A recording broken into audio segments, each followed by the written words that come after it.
Pada pertemuan kali ini, saya akan menceritakan tentang bagaimana Abu Nawas menghadapi tuan tanah yang pelit yang berprofesi sebagai rentenir. Dikisahkan, Abu Nawas mempunyai tetangga seorang tuan tanah yang kaya raya. Hampir seluruh penduduk desa bekerja di perkebunannya. Namun tuan tanah tersebut mempunyai sifat pelit dan bakhil. Tak hanya itu, selain berprofesi sebagai tuan tanah, ia juga menjadi rentenir. Hal inilah yang membuat Abu Nawas resah selaku ulama sufi. Ia ingin membuat tetangganya itu bertaubat atas perbuatannya. Setelah merenung agak lama, akhirnya Abu Nawas menemukan ide yang cemerlang. Pada esok harinya, Abu Nawas menemui kawan-kawannya yang lagi tongkrongan di warung. "Hei kawan-kawan, tadi malam aku mimpi dapat wangsit yang tidak bisa aku tolak," ucap Abu Nawas membuka percakapan. Salah satu dari kawannya bertanya, "Benarkah apa isi wangsit dalam mimpimu?" Abu Nawas menjawab, "Aku mendapatkan wangsit, katanya apapun yang dititipkan padaku maka akan beranak." "Maksudnya bagaimana Abu Nawas?" tanya mereka bingung. "Begini kawan-kawan, misalnya kalau kalian menitipkan padaku satu ayam, maka dalam beberapa hari ayamnya akan beranak dan ayam kalian akan menjadi bertambah. Begitu pula bila kalian menitipkan uang atau aku meminjam uang kepada kalian, maka beberapa hari kemudian uang kalian akan beranak dan tentunya uang kalian akan bertambah," jelas Abu Nawas. Mendengar hal itu, sebagian mereka ada yang percaya, ada pula yang tidak percaya. "Jangan-jangan ini cuma akal bulus Abu Nawas untuk meminjam uang," kata mereka yang tidak percaya. Sedangkan bagi mereka yang percaya berkata kepada Abu Nawas, "Hei Abu Nawas, nanti sore aku akan menitipkan 1 ekor kambing kepadamu." Yang lain menimpali, "Aku akan meminjamkanmu uang 2 dinar." "Oh, silahkan dengan senang hati," balas Abu Nawas. Setelah 5 hari berlalu, ternyata benar, kambing dan uang yang dipinjamkan kepada Abu Nawas menjadi beranak. Yang menitipkan 1 ekor kambing dikembalikan Abu Nawas menjadi 2 ekor kambing. Yang meminjami uang 2 dinar dikembalikan Abu Nawas menjadi 5 dinar. Berita tentang Abu Nawas tersebut akhirnya tersebar ke seluruh penduduk desa dan sampai ke telinga tuan tanah pelit yang menjadi rentenir. Lalu dengan ditemani beberapa pengawalnya, tuan tanah itu mendatangi rumah Abu Nawas. "Wahai saudaraku Abu Nawas, apa kabarnya? Adakah keperluan yang kau inginkan? Katakan saja, nanti aku bisa meminjamkanmu," kata tuan tanah merayu. "Maaf tuan, saat ini saya lagi tidak membutuhkan apa-apa," balas Abu Nawas. "Baiklah, nanti kalau kamu perlu apa-apa, datang saja padaku, jangan sungkan-sungkan," timpal si tuan tanah dengan senyum yang ramah.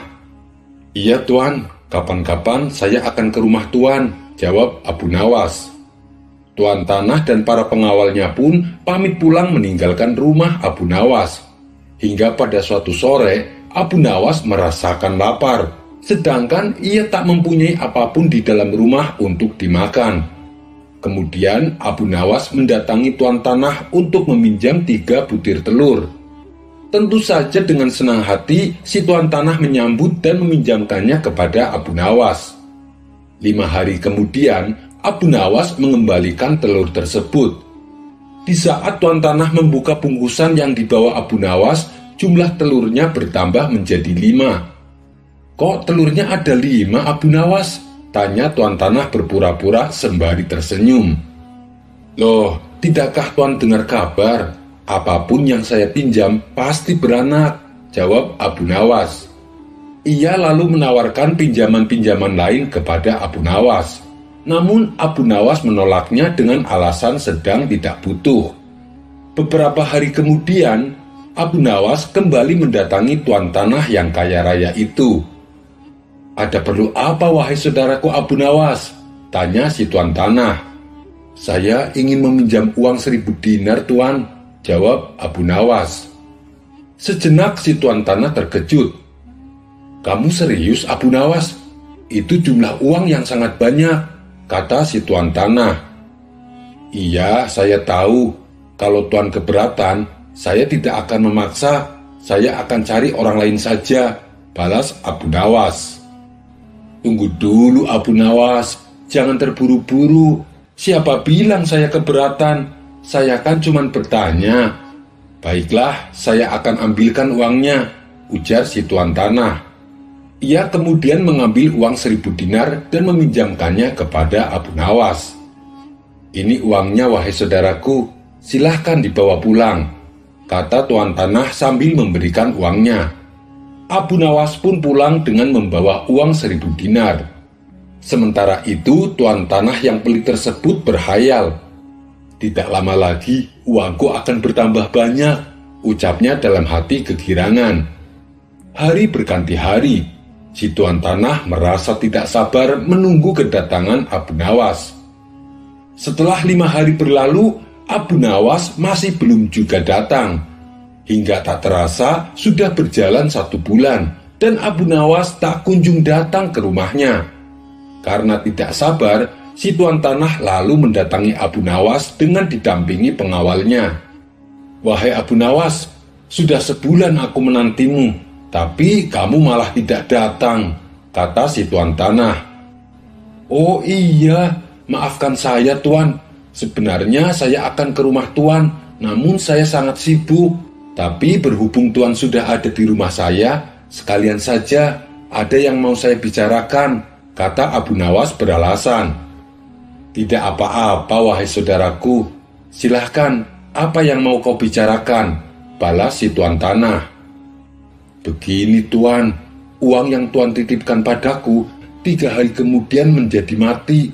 Boro-boro bisa beranak, yang ada malah mati tak tersisa, kata Abu Nawas menjelaskan.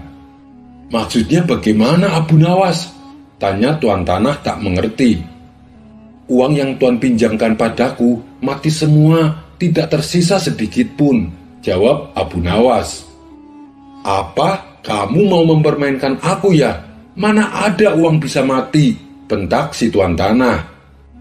Saya sendiri juga tidak tahu tuan, tapi memang begitulah kenyataannya, balas Abu Nawas.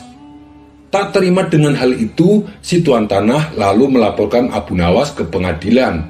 Ia menuntut supaya Abu Nawas dihukum pancung karena telah menipu dirinya dengan jumlah uang yang cukup besar.